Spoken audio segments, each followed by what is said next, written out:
if the hurricane makes it here by, let's say, 8 o'clock on Tuesday night, that is bad news, because the worst this hurricane has to offer would come this way. That's what you want to be watching for. That's what we will be watching for overnight tonight and tomorrow morning. If the forward motion of this hurricane slows down, that's good news for us. If the forward motion of this hurricane does not slow down, then more than likely we'll have some major evacuation orders in the morning. All right, Tim, when we talk about evacuation orders, what do you think they're going to be looking at most closely there? Well, besides the speed, then they're going to try to decide if they're going to evacuate people to do it in order. First, the most sensitive folks, and then they'll work westward and higher in elevation as we go through the day. All right, thank you very much. I think the key from Mayor John Delaney is we don't want people to panic. We just want to be prepared, because if you're not ready for this one, that's probably bad news. Yeah, good time to prepare tonight. The mayor says his own family preparing now. Stay with 12 News for continuing coverage on Hurricane Floyd. Our storm of Hurricane Floyd in comparison to our state, which had plenty of sunshine today, balmy temperatures, and now humid conditions tonight.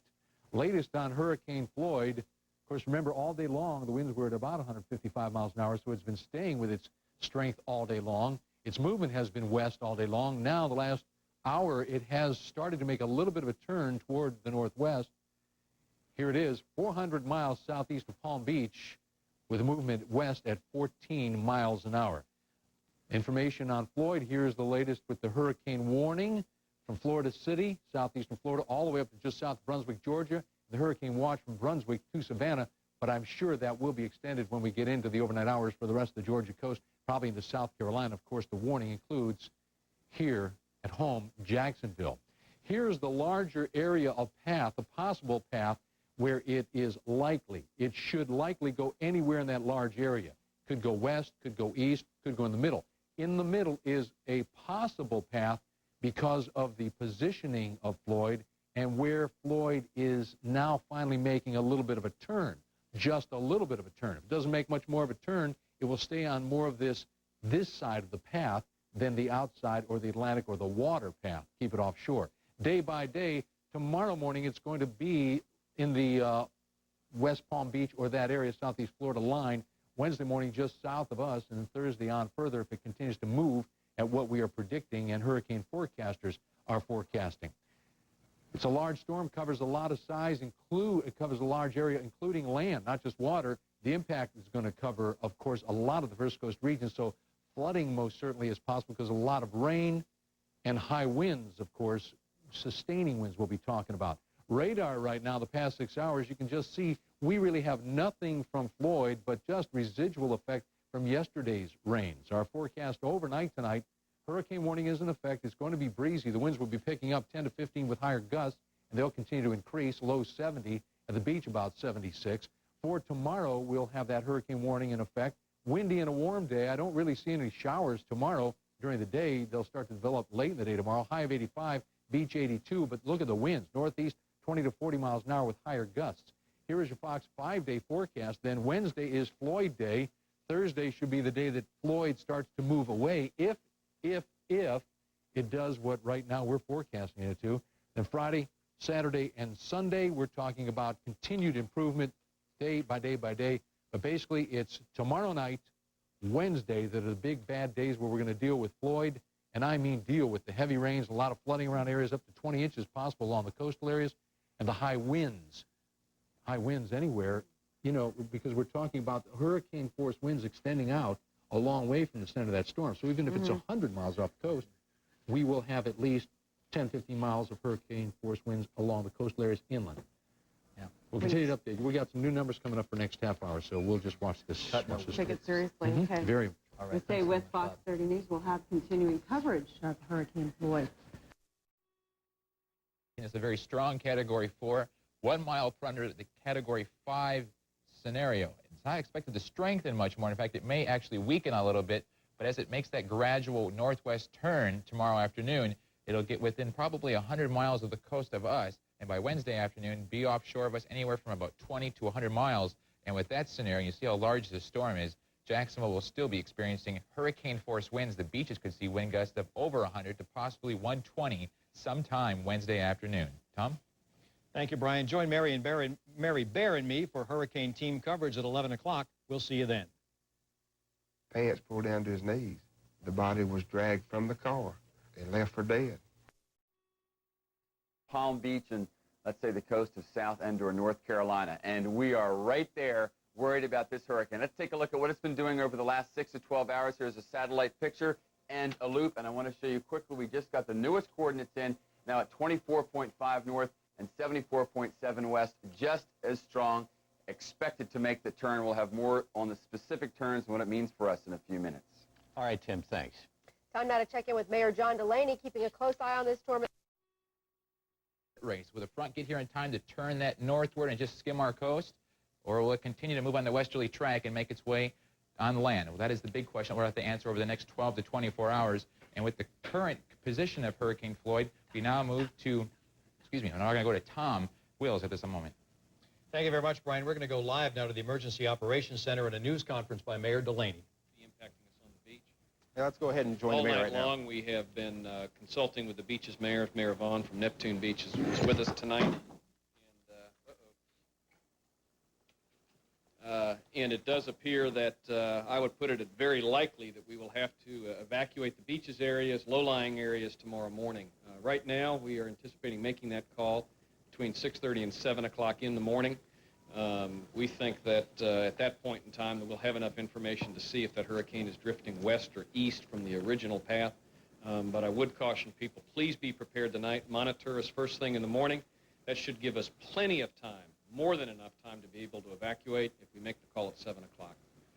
Any questions, we'd certainly be happy to handle. I guess I'm the only one. How many people exactly will be evacuated from the beaches area, and how much of a problem will congestion be on the 3 evacuation routes? Yeah, congestion obviously will be major. It's major just driving into work in the morning with school. What we're hoping is that with the reduced workforce and no school, that and the fact that we can evacuate over the course of the day, that it will make it easier.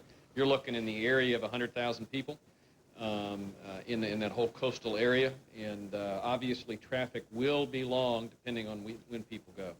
Can you tell us, Mayor, what about the people who live, I guess, west of the intracoastal? Again, I'd ask them to monitor it in the morning. If you're on a high enough area, in all likelihood, we won't ask for evacuation. But again, it looks like there'll be some very severe winds, essentially east of the downtown area. And we're mostly concerned right now with the immediate rush. Big key is get ready. People need to get ready. This is more serious than we thought even 6 hours ago. Can you address that again for us, if you could? You said it's more serious than when you gave us the last update, even at 8 o'clock. Can you talk about that? We discussed an array of weather specialists and talking to Navy personnel tonight, among others. It looks like it's gone a little further west than we'd like, which means that it will be closer to the Jacksonville beach shoreline, the beach's shoreline. I'll give you this best example. My family's packed up tonight, and I anticipate at 7 o'clock this morning, I'm staying downtown tonight, but at 7 that they're going to be leaving the beach.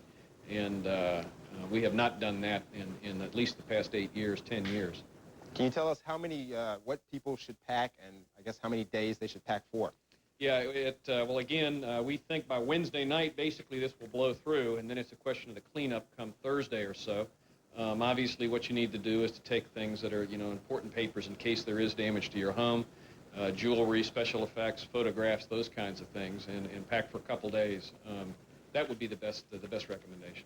Can you tell us maybe what the local authorities, as far as Jacksonville Fire Rescue and the police, the sheriff's office, will be doing to help coordinate efforts? Well, obviously, they'll be checking the roads. The sheriff we've been talking to all night long, he was here earlier tonight. He's going to be here first thing in the morning. The fire chief also, because we'll be meeting with the beaches mayors and other city council representatives to make the call. Again, the stuff doesn't look good for us right now. And again, there's no need to panic. If people leave in the morning tomorrow, we think we should have plenty of time. They just need to be patient on the roadways. Are there any other additional personnel that will be here at the Emergency Operations Center? Yeah, well, we'll have this staffed basically, I'd say, for the next 3 days. We'll have people here. And the chief will be here, again, giving the updates through the evening, and we'll be back first thing in the morning in the course of tomorrow. Now, you keep talking about, Mayor, you keep saying, stressing, don't panic. Give us an idea personally how you feel. How optimistic are you? Oh, again, place, there were no rooms, absolutely no rooms for him and his family. He finally did find a room, but for those who plan to evacuate the beaches tomorrow, it could be tough finding a place to stay. This was the sound and sight around Jacksonville Beach as businesses around town boarded up, getting ready for a big one. Bike shop owner Colin Nicholson is closing his store and packing up his family to head out of town.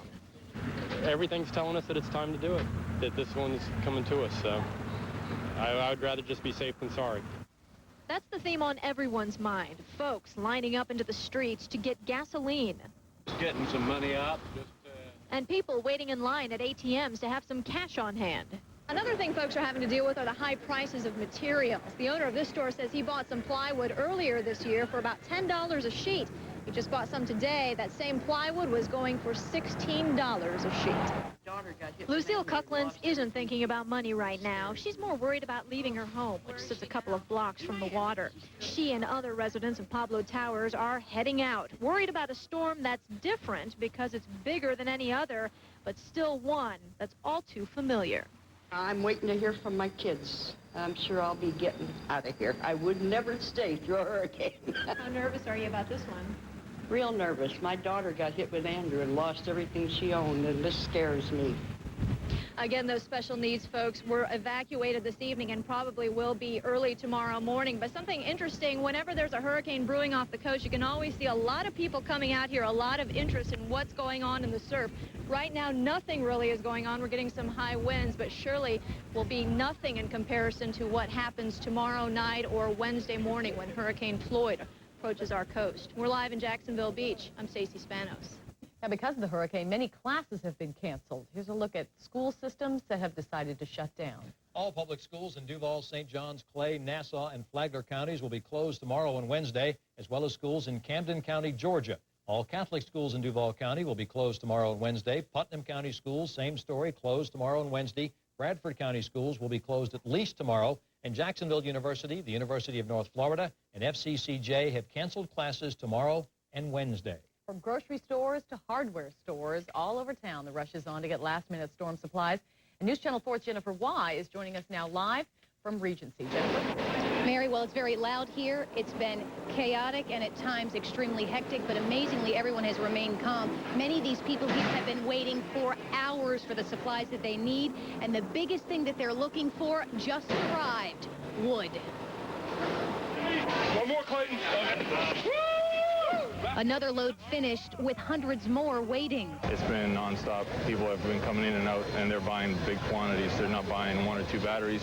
They're buying large quantities of batteries and plywood and blocks and everything else. What else do you need? Duct tape for your windows, gasoline for your grill, flashlights, and anything else you can't live without if the electricity fails. I wasn't afraid of Dennis, but this one I'm scared of. You know, I've been here 35 years, and I've never been worried about a storm other than this one. This man says he's not panicked yet, but everyone here wants to be ready if or when it's time to leave. Are you worried? No, not really. Because it'll probably go off anyway, but I'm going to be ready. So are you planning on staying in Jacksonville? No, I'm boarding up and gone. We got 18 left. As the shelves empty, the line slows, leaving nothing more to do but wait for the next truckload of plywood. This is just the front of the line. People say they've been waiting for 7 hours. Only they consider themselves lucky. They could be all the way back here. This is the end of the line, making it the beginning to a very long wait. I'm thinking at least 2.5, 3 hours. Your feet getting tired? Yes, but I have to wait. I have no choice. I live at the beach, and I need the wood. Well, it's still very crazy out here. I know this gentleman's been waiting here for probably about 20 minutes for his ride to get through. Look at the line there just for people who are trying to pick up plywood. Give you some facts here. Just this Home Depot, which is open 24 hours, has already sold 11,300 sheets of wood. 100 generators also been sold, 7 pallets of batteries. Just to give you an idea what it has been like here. Now, this place has been busy just here since 11 o'clock this morning. People are still waiting inside. That line that I showed you just earlier has gotten even longer. They have been here for a number of hours and plan to be here for that much longer. Now, although 1 shipment of plywood has just come in, they are expecting another 4, and that really holds true for all the hardware stores around here. Do want to keep you informed, though. Did talk to the Red Cross a little earlier. Do want to make sure that everybody makes copies of all of their important papers. Also, medication, you need at least 2 is experiencing. Now, remember earlier this evening when we heard from Winston and Roger, it was at low tide. We're within about an hour of high tide. So certainly don't want it to diminish the effect of what we're seeing are the outer ground swells from Floyd beginning to hit. But the ocean's also about 5 feet higher than it was about 5 hours ago, simply because we're now at high tide. But certainly, as Chad pointed out, we are still probably 36 hours away from the worst that Floyd has to offer. And so if we're already having these type of problems now, you can imagine what's going to happen during the day on Wednesday. And that's with the thought that we're not going to get a direct hit, that the worst will stay just offshore, but we're still going to have some very significant effects. And because it is still highly uncertain as to exactly where this hurricane is going to go, we should probably at least be making plans for what you would do if the worst were to happen. Let's take a look at what is happening. That is with satellite loop, and we'll show it to you. And basically, I think you can see a motion toward the west with occasional movement to the north. Now, nothing has changed, actually, for the last 24 hours as far as the official projection. I think the reason you're hearing a little more pessimism from the mayor is that there was some thought earlier today that maybe this projection that we're showing you here, which is taking the center of the eye 60 miles east of Jacksonville, that maybe that was the worst-case scenario. There seems to be more of a feeling now that this indeed might be what's going to happen. Now, of course, the worst-case scenario would be for the eye to go right over Jacksonville, and then we would be looking at winds of 155 with gusts to 180. If we see this current projection, this is what we can expect on Wednesday. Now, by this time tomorrow night, I would expect winds gusting to 50 miles per hour out around the beaches. Then on Wednesday, out at the beaches, winds of 75. In town, winds out of the north to northeast at 40 with a storm surge of 3 to 6 feet. But again, it all depends on what the front and the speed of the hurricane, how those two will combine. We feel very confident that front will be there to turn Floyd. The question is, how fast is Floyd going to get where it needs to kick on off to the north and northeast? A little bit of good news is that Floyd's forward motion has slowed down somewhat. Now, remember, when we talk about a storm surge, certainly there's the obvious concern of the beaches, the intercoastal, and the St. John's, but all of you along some of the creeks, Dunn, Broward, Ribault, Moncrief, Trout, Pottsburg Creek, Doctors Inlet, Julington Creek, Christopher Point. Anybody who lives in these areas, you need to be aware of what your elevation is, and especially if you have septic tanks. We'll talk more about that as we go through the night tonight and the day tomorrow. All right, Tim. Well, in central Florida, they are hoping for the best but preparing for the worst. In Brevard County, sandbags are stacked in hopes of holding back Floyd's fury. We'll be right back. Live Oak, that's greater than 40 miles per hour. Downtown could even see hurricane force winds. Now, this is the best case scenario if you see this position 100 miles offshore. Current computer models put this as close as 20 miles offshore. So if you put that in there, you can shift all this further inland. Places like Orange Park, maybe even in Middleburg, can see hurricane force winds come sometime Wednesday afternoon. Now, here's the player. The cold front hasn't moved very much, and because of that, we continue to see Floyd move closer to the Florida coast. There's also Hurricane Gert out there, and you can definitely see the cold front out there in the middle part of the country. For the forecast the next couple of days, we're going to have to keep watching this, as I mentioned. It's all in the timing with this front and how fast it's going to steer Floyd away from us. Greatest possibility right now, about 60 miles offshore, as I mentioned, and that'll put the winds, as you can see, the heaviest winds at the beaches, and as you get inland, you can see tropical force winds. The flags are flying tomorrow. Small craft advisories, also the hurricane warning, winds northeast at 25, gusting to around 50 to 60 late in the day, seas 8 to 12 feet, surf building to 8 feet. Conditions will deteriorate rapidly tomorrow. High tides at 12:30 in the afternoon. Tomorrow morning, beautiful but a little breezy, 12 to 15 to 25 miles per hour winds. By afternoon, up to 40 mile per hour winds. And by tomorrow night, a very good chance of rain and winds gusting up to 60 miles per hour right around 8 o'clock tomorrow night, high of 85. But mid part of the day, it's going to look gorgeous out there. Just a little breezy, but by tomorrow evening, things are just going to be deteriorating rapidly. Wow. Okay. That is the scariest forecast I've seen in 24 years of watching you guys do forecasts. I'm here to tell you. Thanks, Brian. Welcome. Still to come on News Channel 4, we will talk live with News Channel 4's hurricane expert, Dr. Bob Sheets. And how is everyone else preparing on the East Coast? We're going to take a look next. But first, tonight's lottery numbers: Florida's Cash 3, 536, Play 4, 4474, Georgia's Midday Cash 3, 623, the Evening Cash 3, 164.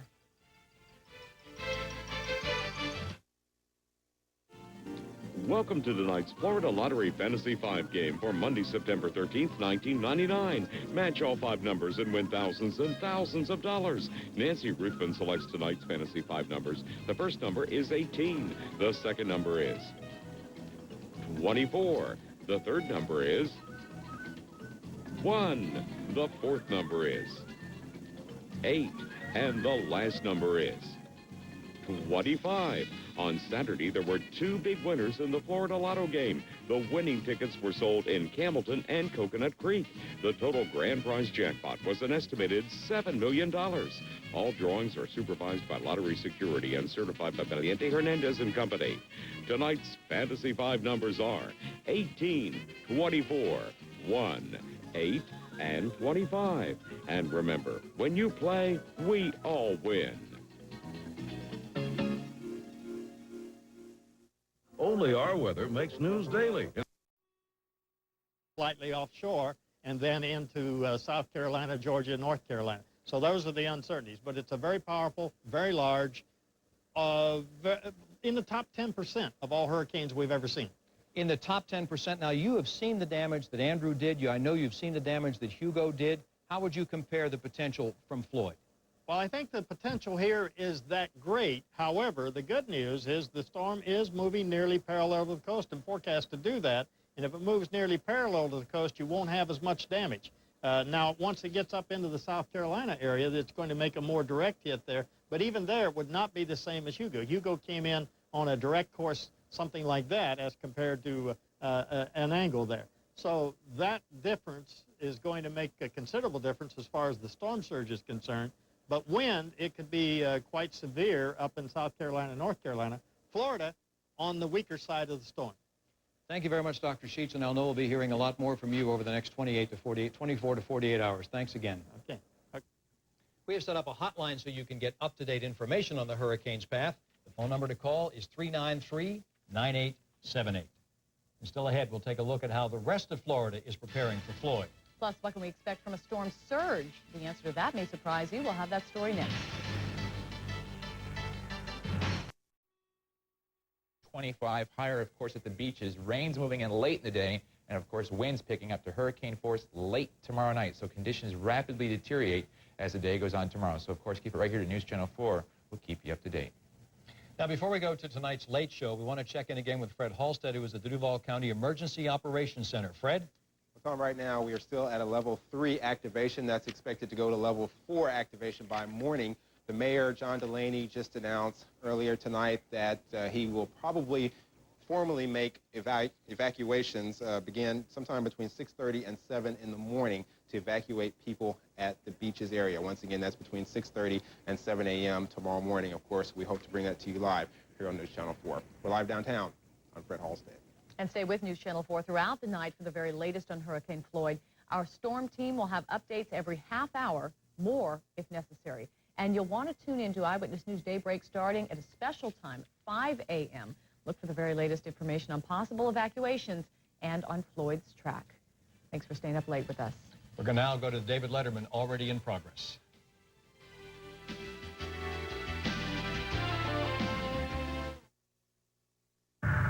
Introduce